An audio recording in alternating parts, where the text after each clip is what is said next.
जय हिंद दोस्तों, मैं राहुल सौरभ स्वागत करता हूं आपका अपने YouTube channel Chandragupta defence academy पर। यदि आप इंडियन आर्मी के किसी भी एग्ज़ाम की तैयारी कर रहे हैं तो आप हमारी इस वीडियो को लास्ट तक ज़रूर देखें, क्योंकि इस वीडियो में हम बात करने वाले हैं एक मॉडल सेट के बारे में जो इंडियन आर्मी का सेट है, सेट नंबर 2। इससे पहले पहला सेट है जो वो अपलोड हो चुका है, आप प्लेलिस्ट में जाकर देख सकते हैं चैनल के। तो जो ये सेट है ये जीडी के लिए और ट्रेडमैन के लिए, और कुल इसमें कितने क्वेश्चन होंगे, टोटल क्वेश्चन इसमें 50 होंगे। 15 क्वेश्चन जीके के होंगे, 15 साइंस के, 15 मैथ के और 5 रीजनिंग क्वेश्चन। तो क्वेश्चन है जो उसी हिसाब से सेट किए गए हैं जिस हिसाब से इंडियन आर्मी के पेपर में पूछे जाते हैं। तो ठीक है, फिर चलते हैं अपने क्वेश्चन की तरफ सीधा। तो क्वेश्चन है, पहला क्वेश्चन है कि जहांगीर का मकबरा कहाँ स्थित है। कि जो पहला क्वेश्चन है वो कहाँ क्या है, जहांगीर का मकबरा कहाँ स्थित है बताइए। काबुल, सिकंदरा, लाहौर, दिल्ली। तो कहाँ स्थित है इसका मकबरा, कहाँ पर है, जहांगीर का बताना है। जहांगीर का मकबरा कहाँ है, तो जहांगीर का मकबरा जो है वो है कहाँ पर, बताओ जल्दी से। जहांगीर का मकबरा है लाहौर में, पाकिस्तान के अंदर लाहौर में। अगला क्वेश्चन पढ़ो, लिंगराज मंदिर कहाँ स्थित है। तो किस राज्य में लिंगराज मंदिर बताना है। महाराष्ट्र, झारखंड, उड़ीसा, कर्नाटक। तो किस राज्य में है लिंगराज मंदिर बताइए। तो लिंगराज मंदिर जो है वो है उड़ीसा में। कहाँ पर है, उड़ीसा में। और उड़ीसा के लिंगा एक जगह है, वहाँ पर लिंगराज का मंदिर है। अगला क्वेश्चन, भारत के राष्ट्रपति के निर्वाचन के लिए कौन सा अनुच्छेद है। अनुच्छेद 52, अनुच्छेद 54, अनुच्छेद 61, अनुच्छेद 72। तो कौन सा अनुच्छेद है जो राष्ट्रपति का निर्वाचन, मतलब राष्ट्रपति को चुनने के काम आता है। कौन सा निर्वाचन है वो अनुच्छेद है, वो है अनुच्छेद 54। जो आर्टिकल है, आर्टिकल 54, उसमें बताया गया है कि जो राष्ट्रपति का चुनाव है वो किस तरीके से किया जाएगा। और राष्ट्रपति को शपथ कौन दिलाता है, राष्ट्रपति को शपथ दिलाता है सुप्रीम कोर्ट का जज, जस्टिस ऑफ इंडिया। अगला क्वेश्चन, निशांत बाग का निर्माण किसने करवाया। कुली कुतुब शाह, आसिफ अली, शाहजहां, अकबर। तो किसने करवाया था निशांत बाग का निर्माण, किसने करवाया, निशांत बाग का निर्माण करवाया था किसने, बताइए जल्दी से जल्दी। जो आसिफ अली हैं उन्होंने निशांत बाग का निर्माण करवाया था। किसने करवाया था, आसिफ अली ने। निशांत बाग कहाँ पर है ये तुम्हें कमेंट में बताना है कि जो निशांत बाग है वो कहाँ पर है, कमेंट में बताना।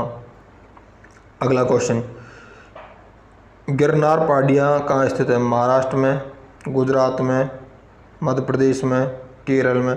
जो गिरनार, गिर के जो पहाड़ हैं, गिर हैं, वही गिरनार पहाड़ियाँ हैं, वो कहाँ पर हैं, वो होती हैं गुजरात के अंदर है। गिर की जो पहाड़ियाँ हैं, गिरवन है, वो कहाँ पर है, गुजरात। ठीक है। अगला क्वेश्चन,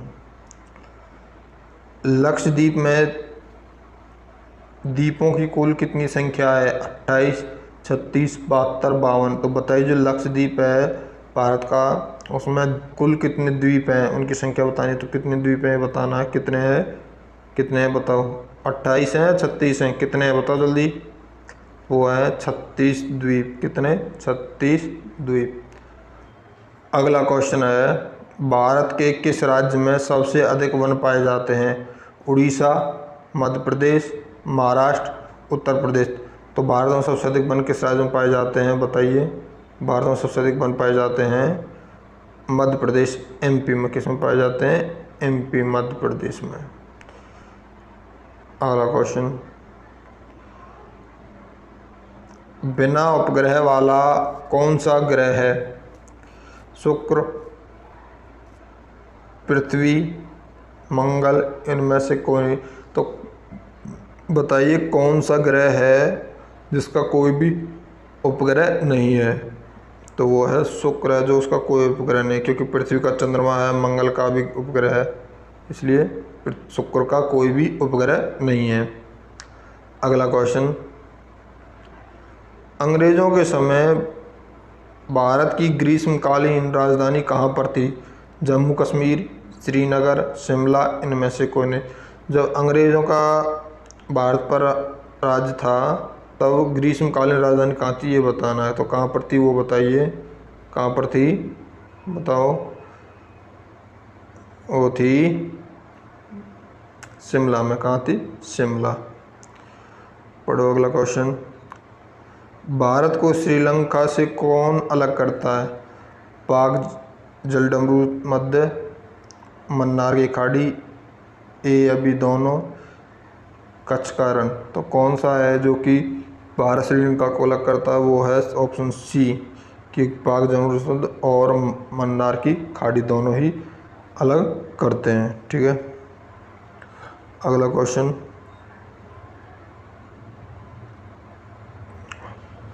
अफगानिस्तान की सीमा से लगा हुआ एकमात्र भारतीय राज्य कौन सा है? पंजाब, गुजरात, जम्मू कश्मीर, महाराष्ट्र। तो कौन सा ऐसा राज्य है जो कि अफ़गानिस्तान से लगा हुआ है? और अभी भी तुम्हें पता है कि हाल फिलहाल में ही अफ़गानिस्तान के अंदर युद्ध छिड़ा हुआ है तालिबान और अफ़गान सरकार के बीच, जो कि तालिबान ने अफ़गानिस्तान पर काबू कर लिया है। तो कौन सा है राज्य भारत का जो अफ़गानिस्तान टच है? वो है सी जम्मू कश्मीर, क्योंकि जम्मू कश्मीर का कुछ हिस्सा है जो वो अफ़गानिस्तान से टच है। अगला क्वेश्चन। आदम का पुल कहाँ स्थित है? भारत व श्रीलंका के मध्य, भारत एवं जापान के मध्य, भारत एवं म्यांमार के मध्य, इनमें से कोई नहीं। आदम का पुल है वो है, किसे कहा जाता है? वो उस पुल को कहा जाता है जो श्री राम ने बनाया था। तो वो कौन सा है? ए, भारत और श्रीलंका के मध्य। अगला क्वेश्चन। भारत का सबसे छोटा नदी द्वीप कौन सा है? माउंदली, उमांद द्वीप, अवसेरन द्वीप, इनमें से कोई नहीं। तो भारत का सबसे छोटा द्वीप कौन सा है ये बताना है, वो भी नदी द्वीप बताना है। तो कौन सा है? वो है, कौन सा है बताइए? उमांद द्वीप है जो वो सबसे छोटा है, उमांद द्वीप। और माउंदली द्वीप कौन सी नदी बनाती है? वो ब्रह्मपुत्र नदी माउंदली द्वीप बनाती है।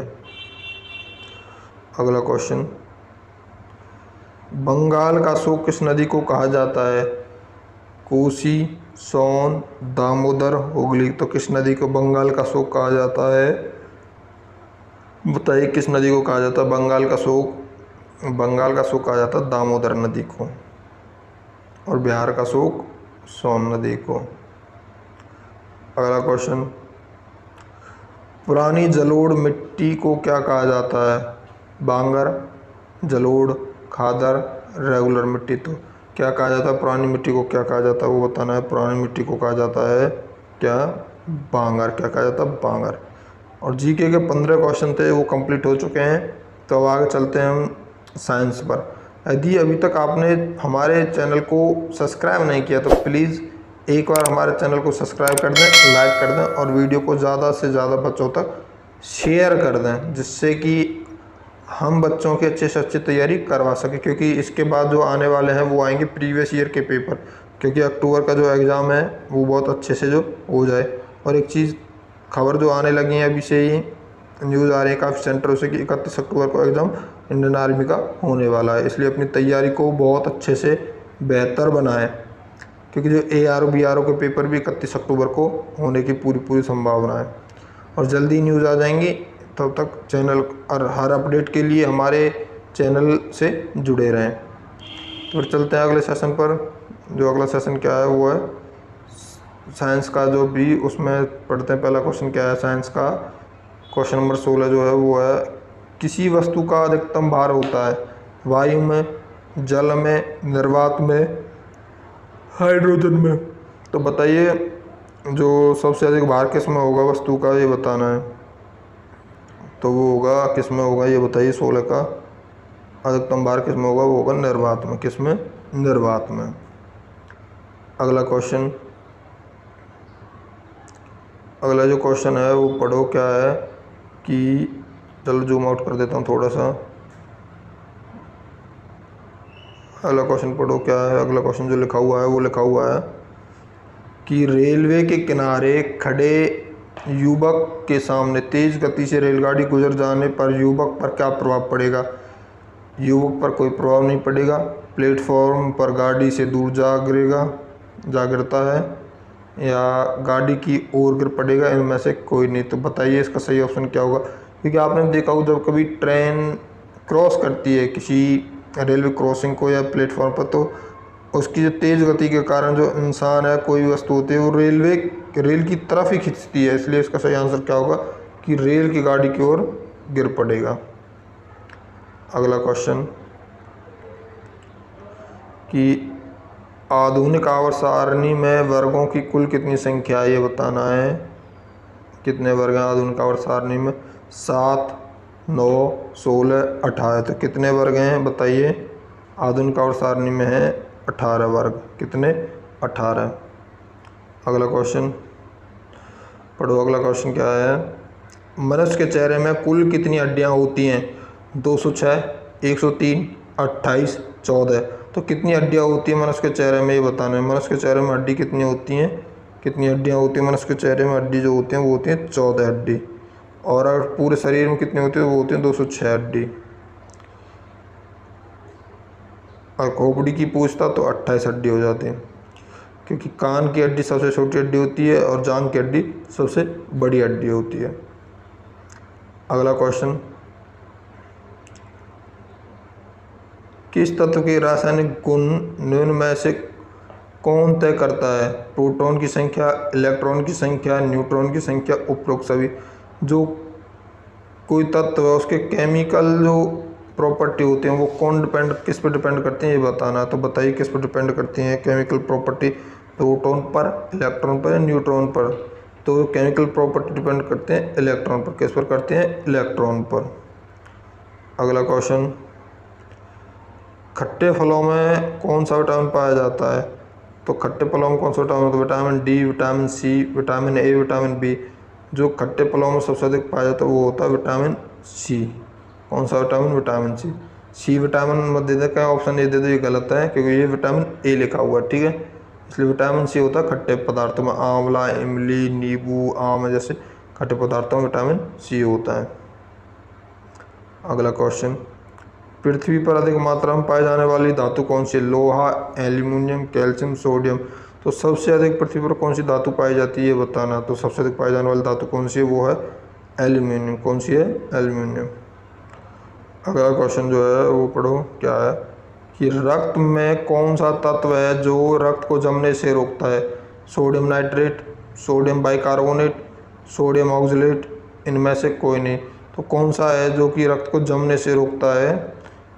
रक्त को जमने से जो रोकता है वो है सी, सोडियम ऑक्सलेट जो होता है वो रक्त को जमने से रोकता है। ये रक्त को पतला बनाता है, जैसे क्योंकि अगर रक्त जो गाढ़ा हो जाएगा तो जो हमारा हृदय है वो पंप नहीं कर पाएगा और अटैक होने की संभावना बढ़ जाती है, जिसको बोलते हैं हार्ट अटैक, ठीक है। अगला क्वेश्चन पढ़ो। क्वेश्चन नंबर 24, निम्नलिखित में से ऊष्मा का सबसे अच्छा चालक है? जल, पारा, ईथर, एल्कोहल। तो सबसे अच्छा ऊष्मा का चालक बताना है। तो ऊष्मा का चालक क्या होता है? सबसे अच्छा होता है पारा। क्या होता है? मरकरी, पारा। और मरकरी को किससे डिनोट करते हैं? Hg। अगला क्वेश्चन जो है वो है कि बर्फ जमी झील के अंदर मछलियाँ जीवित रहती हैं क्योंकि मछलियाँ नियततापी जीव हैं। मछलियाँ बर्फ में शीत निष्क्रिय हो जाती हैं। झील की तली का पानी नहीं जमता। बर्फ ऊष्मा का उत्तम चालक है। तो इसका जो आंसर होगा वो बिल्कुल सही होगा। कौन सा है? वो होगा ऑप्शन सी। कौन सा होगा? ऑप्शन जो सी है वो बिल्कुल सही होगा, क्योंकि झील की तली का पानी नहीं जमता, क्योंकि जो झील होती है उसका पानी का टेम्परेचर होता है वो होता है 4 डिग्री सेल्सियस। और वैसे बर्फ़ जमने के लिए कितना चाहिए? 0 डिग्री सेल्सियस। इसलिए पानी नहीं जमता तली का। तो मछलियाँ जो होती हैं ऊपर बर्फ़ जमी होती है, नीचे चली जाती है तली में, तो वहाँ वो जीवित रहती हैं। अगला क्वेश्चन, समतल दर्पण द्वारा बना प्रतिबिंब कैसा होता है? वास्तविक होता है, आभासी होता है, उल्टा होता है, वस्तु से जरा सा छोटा होता है। तो बताइए जो समतल दर्पण का जो प्रतिबिंब बनता है वो कैसा होता है, ये बताना है कि कैसा होता है। रियल होता है, वर्चुअल होता है या वर्टिकल होता है, तो कैसा होता है वो होता है वर्चुअल, आभासी। कैसा होता है? आभासी। अगला क्वेश्चन, अमोनिया को यूरिया में कौन बदलता है? यकृत, अमाशय, गुर्दे, फेफड़े। जो शरीर में अमोनिया की मात्रा होती है उसको यूरिया में कौन बदलता है ये बताना है।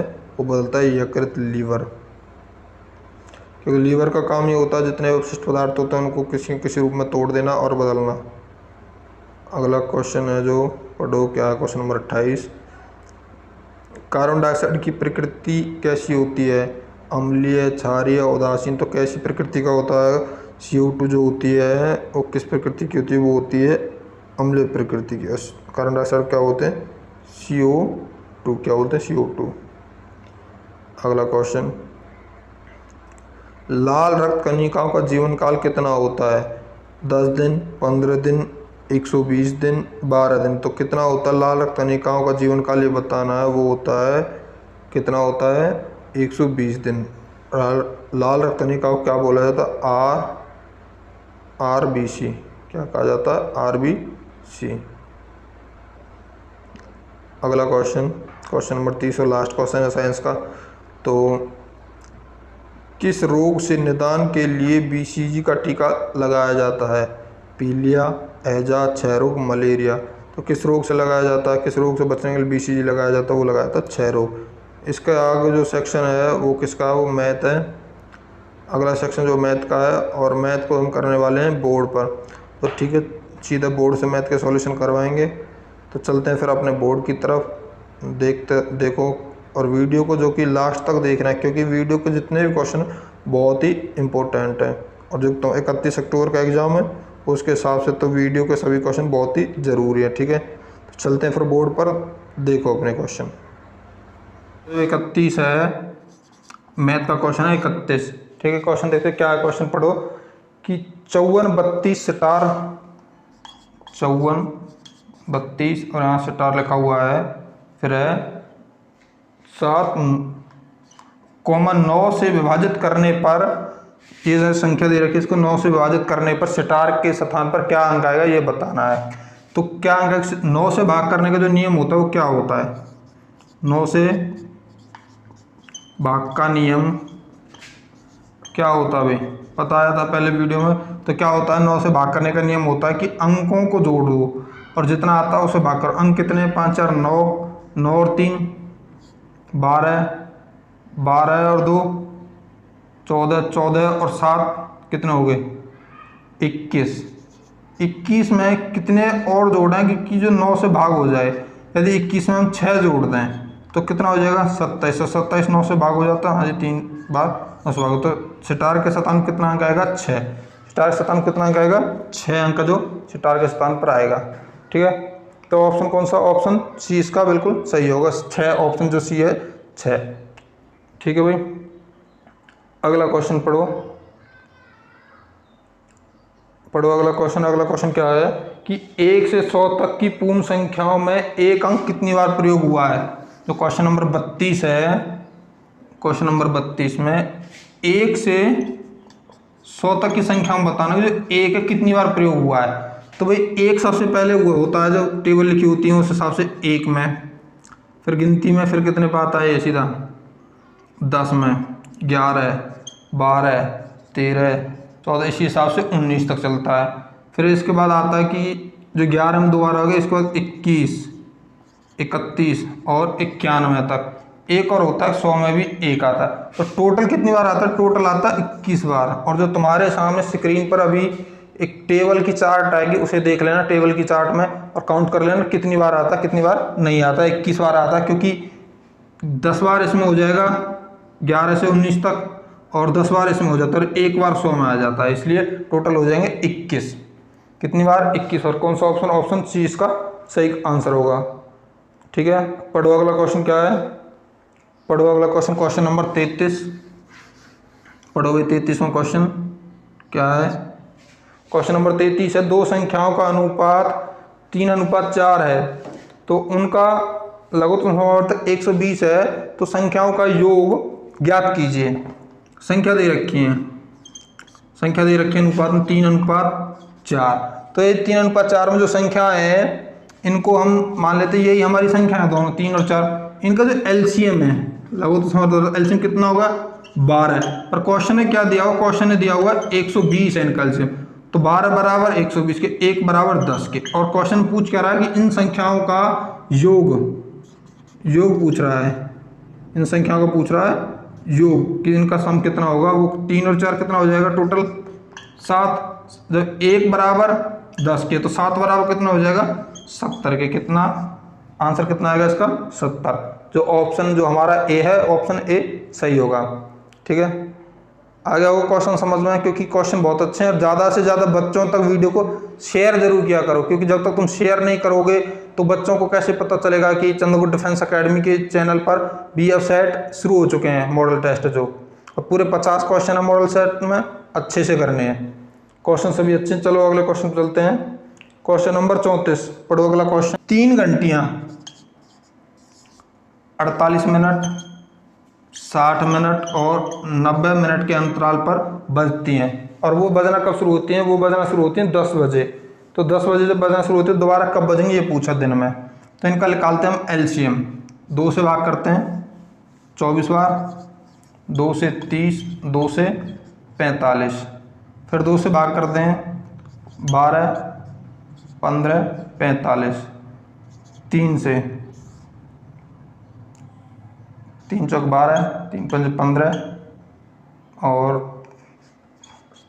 15 × 45, 5 से भाग करेंगे 4, 1, 3। तो अब इनकी जब गुना करेंगे एलसीएम कितना आएगा इनका 2 दूनी 4 और चरती 12, चरती 12 12 144 गुना 5 तो हो जाएगा 720। 5 दूनी 10, एक और गुना देख लेते हैं फिर कहीं गलत हो। 5 दूनी 10, 12 12 72, ठीक है 720। तो 720 मिनट हैं जो इनके हम घंटे बनाएंगे। कितने घंटे बनेंगे, तो 60 से इसको भाग करते हैं 0 0 12। तो 12 घंटे बाद वो दोबारा घंटियाँ बजेंगी, और बजना कब शुरू होती हैं, वो घंटियाँ बजती हैं हमारी सुबह 10 बजे घंटी बज रही है। तो फिर कब बजेंगे 12 घंटे बाद, रात के 10 बजे। कब बजेंगी, रात के 10 बजे। रात के 10 बजे वो दोबारा से घंटी बजेंगी, रात के 10 बजे फिर घंटी बजनी चालू होंगी। तो ठीक है भाई, इसका आंसर क्या है, इसका ऑप्शन है जो होगा ऑप्शन डी इसका बिल्कुल सही होगा। अगला क्वेश्चन पढ़ो फिर। अगला क्वेश्चन है क्वेश्चन नंबर 35। 10%, 20% के क्रमिक बट्टे का समतुल्य बट्टा ज्ञात करना है। 2 छूट दे रखी हैं 10% और 20%। क्वेश्चन नंबर 35 में 10%, 20% की छूट। तुम समतुल्य बट्टा कैसे निकालते हैं, समतुल्य बट्टा या समतुल्य छूट कैसे निकालते हैं। इसका जो फॉर्मूला होता है लिख देता हूँ, x + y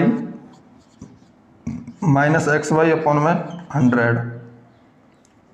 तो ये फॉर्मूला इसको लगाएंगे, x की जगह 10 प्लस में 20 माइनस 10 गुना 20 बटे में 100। 2 0 से 2 0 कटे, कितना आ गया 1 2 2, 20 और 10 30 माइनस 2 कितना 28%। जो 10%, 20% की छूट दी गई है वो कितनी होगी, वो होगी टोटल छूट मिलाएंगे जब उन दोनों को एक साथ, तो वो छूट हो जाएगी 28%। तो जो ऑप्शन है हमारा डी बिल्कुल सही होगा, 28% की छूट दी जाएगी। ठीक है, तो पढ़ोगे अगला क्वेश्चन क्या है। अगला क्वेश्चन नंबर 36 जो पढ़ो कि 11 से 63 के बीच की सम संख्याओं का औसत ज्ञात करना है। क्वेश्चन नंबर 36 में 11 से 63 की 11 से 63 की सम संख्या पूछी बीच की, इनका जो एवरेज निकालनी है, औसत निकालनी है। तो वे कैसे निकालें, सबसे पहली संख्या कौन सी होगी 12, दूसरी 14, ऐसे चलते जाएंगे, लास्ट वाली होगी 62। तो इनको जोड़ेंगे और तब जितनी कुल कितनी संख्याओं को काउंट करके उससे भाग करेंगे। एवरेज यही होता है, जो औसत होता है वो क्या होता है, औसत जो होता है एवरेज क्या होता है, संख्याओं का योग बटे में कुल संख्या, संख्याओं का योग बटे में कुल संख्या। तो इन संख्याओं को जोड़ेंगे कुल संख्या, तो टाइम काफ़ी लगेगा कि संख्याओं को जोड़ कितना होगा फिर कुल कितनी संख्या होगी, या तो इसका दूसरा जो तरीका इसमें लगेगा टाइम। ठीक है। अगर किसी पर नहीं आता तो संख्या लिखे और जोड़ के कर सकते। और ना इसको बहुत जल्दी करने के लिए सीधा जो करेंगे हम वो ये है कि 12 पहली और लास्ट वाली संख्या जोड़नी है केवल, और 62 2 से भाग कर देना है। 12 और 62 को जोड़ेंगे कितना हो जाएगा 74, और 74 को 2 से भाग करेंगे तो कितना आएगा 37। जो इसकी एवरेज आएगी, औसत आएगी, वो कितनी आएगी औसत आएगी 37। एक बार फिर समझ लेना कि कितनी भी संख्याओं बीच की सम हो या विषम हो, कुछ भी संख्या निकलवा रहा तो पहली संख्या और लास्ट वाली संख्या जोड़कर 2 से भाग कर दो, तो वो जो आएगी वो ही हमारी औसत होगी। ठीक है, तो ऑप्शन कौन सा सही होगा हमारा? ऑप्शन जो डी है 37 वो बिल्कुल सही है। चलो अगले क्वेश्चन पढ़ते हैं।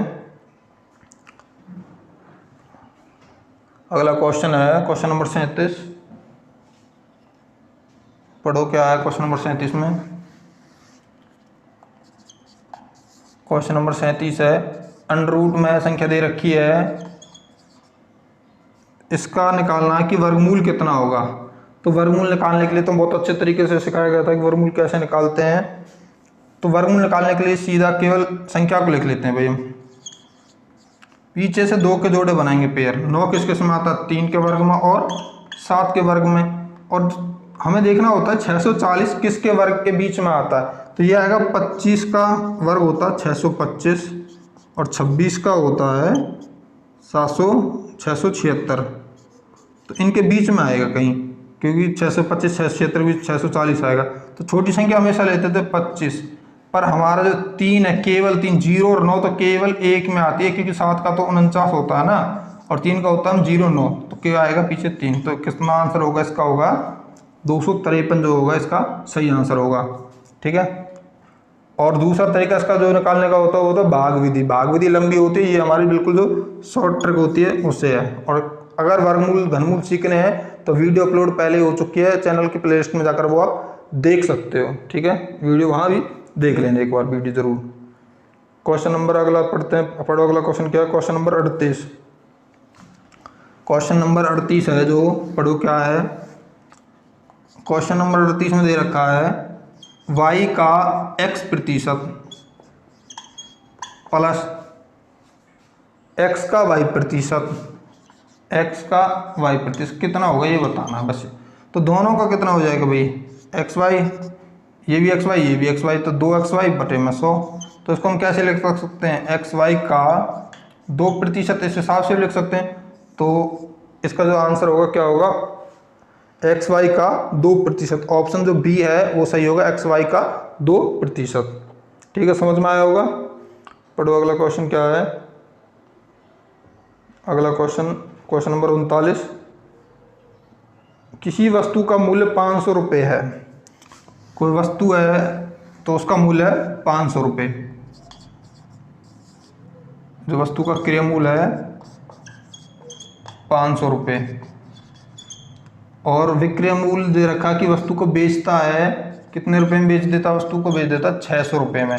तो 500 रुपये की वस्तु खरीदी, 600 रुपये में बेच दी, तो लाभ होगा हानि? तो लाभ होगा, बस यही पूछा क्या होगा लाभ। तो लाभ कितने रुपए का होगा? विक्रय मूल्य में से क्रय मूल्य घटा देंगे, कितना आएगा? 100 रुपये। और क्वेश्चन जो था बहुत ही ईजी था, बहुत ही आसान है। इसी तरह क्वेश्चन जो पूछे जाते हैं, क्योंकि पेपर में ज़्यादा हार्ड क्वेश्चन नहीं आएगा, मैथ का नॉर्मल क्वेश्चन आते हैं, तो ध्यान से पढ़ना है और ध्यान से ही समझना है। ठीक है, तो ऑप्शन कौन सा सही होगा? ऑप्शन जो ए है बिल्कुल सही होगा। अगला क्वेश्चन पढ़ो। अगला क्वेश्चन क्या होगा? क्वेश्चन नंबर 40 है, यदि किसी संख्या को 32 से भाग देने पर 29 शेष बचता है तो 8 से भाग देने पर कितना शेष बचेगा? क्वेश्चन नंबर 40 पढ़ो। क्वेश्चन नंबर 40 जो है कि संख्या दे रखी, कोई संख्या पता नहीं, कोई संख्या को भाग कर रहे हैं हम किससे? 32 से। शेष कितना बचता? शेष बच रहा है 29। अब कह रहा है इसी संख्या को यदि हम 8 से भाग करें, 8 से भाग करें तो शेष कितना बचेगा? तो सीधा सा होता है इस क्वेश्चन का जो आंसर होता है, बिल्कुल बिना कुछ ना संख्या निकालनी ना कुछ, कि जितना पहले शेष बचा होगा उसी को बस भाग कर दो, 29 को भाग कर दो और 8 से, क्योंकि 8 से 29 को भाग करेंगे तो कितना होगा? 8 या 24, तो कितना शेष बचेगा? 5 है जो शेष बच जाएगा। शेष कितना बचेगा? 5, क्योंकि 8 से 29 को भाग करें कितना शेष बचेगा? 5। 8 या 24, 29 में 24 घटाने पर 5 शेष होगा। केवल करना क्या होता है, जो शेष दे रखा है शेष को ही भाग करके देखना, बस जो शेष है वही हमारा आंसर होता है। ठीक है, तो कितना आंसर आएगा इसका, ऑप्शन जो बी है 5 इसका सही आंसर होगा। पढ़ो अगला क्वेश्चन, चलते अगले क्वेश्चन पर। क्वेश्चन नंबर 41 पढ़ो। कर दिया। क्वेश्चन नंबर 41, यदि एक वर्गाकार की भुजा दुगनी कर दी जाए तो उसका क्षेत्रफल कितने गुना बढ़ जाएगा।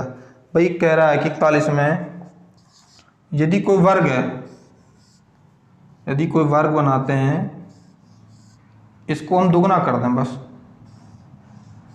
तो इसके क्षेत्रफल से इसका क्षेत्रफल कितने गुना है ये बताना है।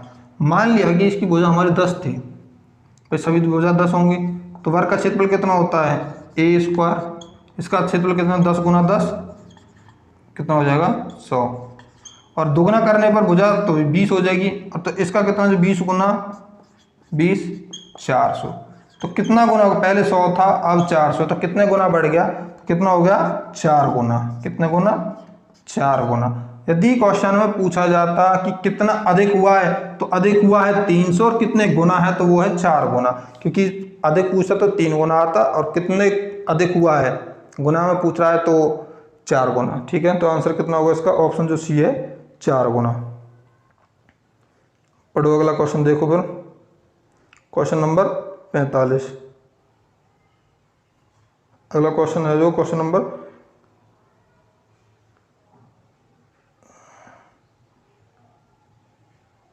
अगला क्वेश्चन, क्वेश्चन नंबर 42 कि 80 का समपूरक कोण कितना होगा। तो क्वेश्चन नंबर जो 42 है, 80 का समपूरक कोण कितना होगा, 180 में से 80 घटा दो बस, क्योंकि समपूरक कोण कितना होगा 180 डिग्री, कितना आ जाएगा 100 डिग्री, कितना आएगा समपूरक कोण होगा 80 डिग्री का समपूरक कोण होगा 100 डिग्री, कितना होगा 100, ऑप्शन बी है जो सही होगा इसका। ठीक है, अगला क्वेश्चन पढ़ो, क्वेश्चन नंबर 43, 3 क्रमागत संख्याओं का योग 126 है, तो सबसे बड़ी संख्या ज्ञात करनी है।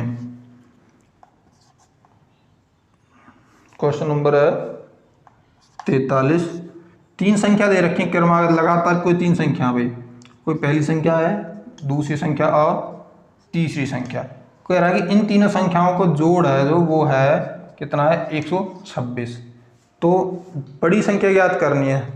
हम निकालते हैं 126 को करना केवल 3 से भाग, जो होगा ये होगा बीच वाली संख्या निकल के आ जाएगी, 126 को 3 से 12, जो ये संख्या आएगी 42, तो फिर कौन सी आएगी 43, और इससे पहले आएगी 41, तो सबसे बड़ी संख्या कौन सी होगी, बड़ी संख्या पूछी है, तो ये तो बीच वाली संख्या 42, बड़ी संख्या कितनी होगी, जो 43 है वो होगी हमारी बड़ी संख्या। ठीक है, तो ऑप्शन जो सी है इसका सही होगा, जो सबसे बड़ी संख्या होगी इन तीनों में से वो होगी 43, और छोटी पूछता 41, और बीच वाली होगी वो 42। तो चलते अगले क्वेश्चन, पढ़ो अगला क्वेश्चन, क्वेश्चन नंबर 44 है, एक वृत्ताकार का व्यास 210 मीटर है, तो व्यास दे रखा है, क्षेत्रफल बताना है कि क्षेत्रफल कितना होगा। क्वेश्चन नंबर 44 में वृत्त का व्यास दे रखा है, व्यास दे रखा 210 मीटर, तो त्रिज्या कितनी होगी भाई, रेडियस आधी होती है इसकी, 210/2 आधा कर देंगे 105 मीटर। अब निकालना है हमें, निकालना है हमारा क्षेत्रफल ज्ञात करना है। तो क्षेत्रफल का फॉर्मूला क्या होता है, वृत्त का क्षेत्रफल क्या होता है, पाई आर स्क्वायर, पाई का मान 22/7, आर की जगह 2 बार गुना करेंगे 105 गुना 105, 5 से 7 से कट गया 15, 15 7 105, इनकी गुना करेंगे 22 गुना 15 गुना 105, गुना तुम्हें करनी है इसकी, और इसका जवाब है जो तुम्हें कमेंट में देना है कि गुना करके कौन सा जो हमारा ऑप्शन है वो सही होगा। ठीक है, ये तुम्हें बताना है इनकी जो गुना आएगी वो कितनी है और कौन सा ऑप्शन हमारा सही है, कमेंट में जवाब देना। ठीक है, तो चलते हैं फिर अगले क्वेश्चन पर हम। अगला क्वेश्चन, 225 रुपये का 7% कितने के बराबर होगा। तो क्वेश्चन नंबर 45 है, क्वेश्चन नंबर 45, 225 रुपये का 7% ज्ञात करना है।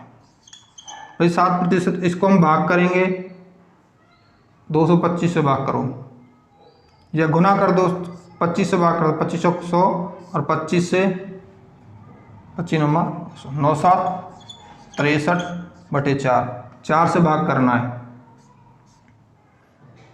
4 एकम 4 15 7, कितना आएगा 15.75 रुपये। कितना आएगा 15.75 रुपये। इसका जो आंसर होगा ऑप्शन डी 15.75 रुपये। तो ठीक है, मैथ जो हमारी कंप्लीट हो चुकी है। अब चलते हैं रीजनिंग पर, ठीक है, क्योंकि रीजनिंग के 5 क्वेश्चन है तुम्हारे जो पेपर में पूछे जाते हैं। चलो रीजनिंग का जो पहला क्वेश्चन नंबर 46 पढ़ो। क्या है? 11 12 16 25। क्वेश्चन नंबर 46 है 11 12 16 25। तो आगे क्या आएगा ये पूछा है, क्वेश्चन मार्क की जगह क्या आएगा ये बताना बस। तो भाई इनमें देखना है कि क्वेश्चन मार्क जगह क्या आएगा, इनका अंतर कितना है। ऐसे क्वेश्चन में सबसे पहले तो अंतर देखो, या किसी का वर्ग है घन है, ये चीज हमें देखनी। तो इनका अंतर कितना है 1, इनका अंतर कितना है 4, इनका अंतर कितना है 9। तो ये क्या चीज़ है, अंतर का भी अंतर है, 1 का वर्ग 2 का वर्ग 3 का वर्ग। तो आगे क्या आएगा 4 का वर्ग, मतलब 16 का अंतर होना चाहिए। तो 16 और 25 को जोड़ेंगे कितना हो जाएगा, 16 25 जोड़ दो कितना होगा 41। तो क्वेश्चन मार्क की जगह कितना आएगा 41 है, जो क्वेश्चन मार्क जगह है 41। जो ऑप्शन कौन सा है 41, ऑप्शन बी हमारा बिल्कुल सही होगा 41 41। अगला क्वेश्चन देखो, क्वेश्चन नंबर 47। तो क्वेश्चन नंबर 47 में कोडिंग डिकोडिंग का है। ये क्वेश्चन देखो, क्वेश्चन नंबर 47 वो कोडिंग और डिकोडिंग का है, ठीक है। तो क्वेश्चन नंबर 47 में लिख देता हूँ, क्या है क्वेश्चन नंबर 47 कि ब्रोदर दे रखा है,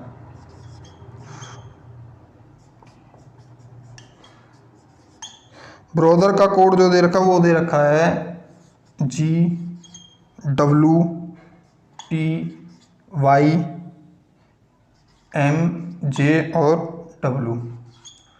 फिर पूछ क्या रहा है, पूछ रहा है स्कूल का कोड क्या होगा, कि स्कूल का कोड कितना होगा ये बताना बस, कि स्कूल का कोड होगा कितना। तो देखना है कि जो अल्फ़ाबेट होते हैं ABCD होते हैं उनमें ब्रोदर कितने अंक पर आता है, इसका कोड कितना होगा। तो ब्रोदर को सबसे पहले B कितने पर आता है, B आता है 2 पर, R कितने पर आता है 18 पर, O कितने पर आता है 15 पर, T कितने पर आता है, T आता है 20 पर, और H 8 पर, T 20, H 8, E 5 पर 8, R होगा 18 पर। अब देखना G कितने पर है, G आता है 7 पर, W आता है कितने पर 23 पर, और T कितने पर आता है 20 पर, Y 25, M कितने पर आता है 13 पर, M आएगा 13 पर, और J कितने पर आएगा, J आएगा 10 पर, W आता हमारा 23 पर। तो क्या चीज़ समझ में आती है कि इनका अंतर कितना है, ये कितना बढ़ गया प्लस का 5, 5 और 2 7, 18 से देखेंगे 23, ये भी 5, मतलब सभी 5 5 बढ़ते जा रहे हैं। तो स्कूल का कोड लिख लेते हैं, स्कूल कितने पर है, और इसको एक और बड़ा लिख देता हूँ जिससे समझ आए, जो स्कूल आएगा वो कितने पर आएगा। तो स्कूल में जो कोड है वो S कितने पर आता है 19 पर, C 3 पर, H कितने पर आता 8 पर, O कितने पर आता 15 पर, और L कितने पर आता है ये बताइए, L कितने पर आता है, L आता है 12 पर, ठीक है। L कितने पर आएगा 12। तो कितने बढ़ाने 5, इसमें 5 का प्लस करेंगे, सब में 5 प्लस, बस कितना हो जाएगा 24, 8 13 20 20 और 17। 24 पर कितना आता है X, 8 पर क्या आता है H, 13 पर M, 20 पर T और 17 पर कितना आता है ये बताना। 17 पर जो कितना आएगा Q। तो कितना आंसर क्या आ गया XHMTTQ, XHMTTQ। जो ऑप्शन कौन सा ऑप्शन है हमारा C, जो ऑप्शन है वो सही होगा, ठीक है। कि कोडिंग डिकोडिंग में एक बार देखना जरूरी है कि इनका जो अंतर है कि बढ़ रहा है, घट रहा है, या फिर ये सीधे सीधे अपोजिट संख्या हो सकती है। कोडिंग डिकोडिंग का क्वेश्चन जो थोड़ा एक बार देखना जरूर पड़ता है, क्योंकि थोड़ा कठिन भी हो सकता है कई बार, पर तुम्हारे पेपर के लिए बहुत आसान होता है। या तो संख्या बढ़ेंगी या घटेंगी, या फिर अपोजिट संख्या। 3 तरह के क्वेश्चन जो कोडिंग डिकोडिंग के तुम्हारे पेपर में पूछे जाते हैं आर्मी के। ठीक है भाई, क्वेश्चन समझ में आया होगा। तो अगला क्वेश्चन देखो फिर, क्वेश्चन नंबर 48 है जो क्वेश्चन नंबर 48, यदि उत्तर को पूर्व कहा जाए तथा दक्षिण पश्चिम को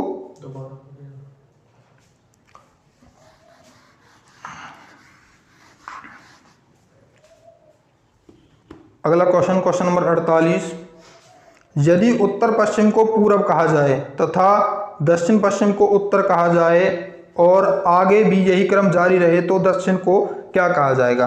तो क्वेश्चन नंबर 48 में भाई हम दिशा क्वेश्चन करने के सबसे पहले एक काम करते हैं, एक प्लस का साइन बनाते हैं केवल हमेशा। तो ये हमारा उत्तर होता है, इधर सामने दक्षिण, इधर पूर्व और इधर पश्चिम। अब उसने कहा कि सब दिशाएं दे रखी हैं इनकी, तो ये ऐसा होता है कि उत्तर पूर्व उस हिसाब से। तो अब पहले क्या कह रहा है, वो कह रहा है उत्तर पश्चिम को पूर्व। तो उत्तर पश्चिम कहाँ है, उत्तर पश्चिम बीच में ये है, तो इसको क्या कहा है उसने, इसको कहा है पूर्व। ठीक है, उसको पूर्व कहा है। और इसके बाद फिर आगे कह रहा है कि दक्षिण पश्चिम को, भाई दक्षिण पश्चिम को क्या कह रहा है, उत्तर। इसको कह रहा है कि वो उत्तर, यहाँ जो उत्तर है यहाँ पूर्व है। उत्तर के सामने क्या आता है, हमेशा आता है दक्षिण, और पूर्व के सामने हमेशा होता है जो होता है पश्चिम। ठीक है, ये दिशा ये आ गई। इन अब अगर हम देखें कि इनको मिटाएं एक हिसाब से, अगर ये देखें तो पूछ क्या रहा है, वो दक्षिण को पूछा कि दक्षिण को हम क्या कहेंगे। तो जो पहले दक्षिण था यहाँ, तो अब कौन सी दिशा होगी भाई, दक्षिण और पश्चिम के बीच में। दक्षिण कहाँ है, उत्तर और पश्चिम में, तो कौन सी दिशा होगी, उत्तर पश्चिम। कौन सी दिशा होगी, उत्तर पश्चिम। जो ऑप्शन बी है हमारा सही होगा, उत्तर पश्चिम, क्योंकि जो दिशा आई है दक्षिण वो किसके बीच में आ रही है, उत्तर और पश्चिम के बीच में, इसलिए ऑप्शन जो बी है वो बिल्कुल हमारा सही होगा, दक्षिण, उत्तर और पश्चिम। ठीक है, समझ में आएगा। जो दिशा का क्वेश्चन है सबसे पहले एक प्लस का निशान लेकर उसमें 4 दिशाएं लिख लेनी है, और उसके जो क्वेश्चन का उस हिसाब से उस पर करते जाना, बस क्वेश्चन आसानी से हो जाता है। दिशा का एक क्वेश्चन पूछा जाएगा पेपर में। अगला क्वेश्चन देखते हैं क्या है, क्वेश्चन नंबर 49। क्वेश्चन नंबर 49 है वो किस पर, ब्लड रिलेशन का है। और ब्लड रिलेशन का पेपर में क्वेश्चन हर बार देखने को मिलता है। क्वेश्चन नंबर क्या कह रहा है, क्वेश्चन वो कह रहा है कि बी की बहन ए, बी की जो बहन है, लिख देते हैं भाई, हम लिख देते हैं कि बी की जो बहन है वो ए है, मतलब ये इसकी बहन है। ठीक है, इसके बाद कह रहा है कि सी है जो भाई है किसका, बी का, जो सी है वो भाई है, बी और सी जो हैं वो भाई हैं। ठीक है, अगला क्वेश्चन है, फिर अगले जो लाइन कह रहा है वो कह रहा है कि क्वेश्चन में डी का पुत्र सी है, जो डी का जो पुत्र है वो है सी। तो ए और डी का संबंध पूछा, तो ए डी से किस प्रकार संबंधित ये बताना बस। तो भाई देखो, इसका पुत्र, ये दोनों भाई हैं, जब ये दोनों भाई हैं तो ये दोनों इनका पिता हुआ, और पिता इसकी जो बहन है तो इनका क्या, इसका पिता हुआ, मतलब ये क्या होगा, पिता और पुत्र। मतलब ए का संबंध पूछा, ए डी से वो होगी उसकी पुत्री होगी, ए डी की, ए है जो डी की क्या होगी, पुत्री। ऑप्शन तो बी हमारा सही होगा। अगला जो क्वेश्चन है बहुत ही आसान, क्वेश्चन नंबर 50। क्वेश्चन नंबर 50 पढ़ो क्या है कि सार्थक शब्दों को सार्थक अनुक्रम में व्यवस्थित करना है। पहला दे रखा उपन्यास, लेखक, पुरस्कार, कथानक या प्रकाशित। तो बताइए सबसे पहले क्या आएगा भाई, सबसे पहले क्या चीज़ आएगी इसमें, सबसे पहले क्या आएगा कि लेखक आएगा, उपन्यास आएगा, कथानक क्या आएगा, सबसे पहले आएगा लेखक, कि बिना लेखक के तो कुछ होगा ही नहीं, लेखक। लेखक के बाद क्या आएगा, लेखक जो होगा, लेखक के बाद आएगा फिर जो कथानक है, जिसके बारे में कोई बात कही जा रही है। कथानक के बाद क्या आएगा, कथानक के बाद आएगा उपन्यास, उपन्यास, और उपन्यास के बाद क्या आएगा, जो प्रकाशित होगा और फिर पुरस्कार मिलेगा। उपन्यास के बाद प्रकाशित होगा, उपन्यास के बाद होगा प्रकाशित और फिर मिलेगा क्या, पुरस्कार, फिर मिलेगा पुरस्कार। तो जो सार्थक क्रम क्या होगा इसका, हो जाएगा 2 कथानक कितने पर, 2 4 1 5, 2 4 1 5 और 3। तो ये हमारा होगा ऑप्शन जो ए है बिल्कुल सही होगा, क्योंकि क्रम बनाना कि किस हिसाब से, क्योंकि बिना लेखक के तो किसी चीज़ के बारे में सोचा नहीं जाएगा। लेखक जो कथानक किसी कहानी के बारे में सोचेगा और फिर उसके बाद उपन्यास लिखेगा उस चीज़ पर, उसके बाद वो पुस्तक बनेगी, प्रकाशित होगी और प्रकाशित होने के बाद फेमस हो जाएगी तो उसको, लेखक को क्या दिया जाएगा, पुरस्कार। इसलिए जो इसका क्रम बिल्कुल क्रम है जो ये सही होगा। क्वेश्चन नंबर जो हमारा 50, और ये हमारा लास्ट क्वेश्चन था। और वीडियो को ज़्यादा से ज़्यादा शेयर कर देना है। यदि किसी ने अभी तक हमारे चैनल को सब्सक्राइब नहीं किया है तो हमारे चैनल को एक बार सब्सक्राइब कर देना, जिससे कि हम आपकी आर्मी के पेपर के लिए तैयारी बहुत अच्छे से करवा सकें। ठीक है, तो कोई धन्यवाद।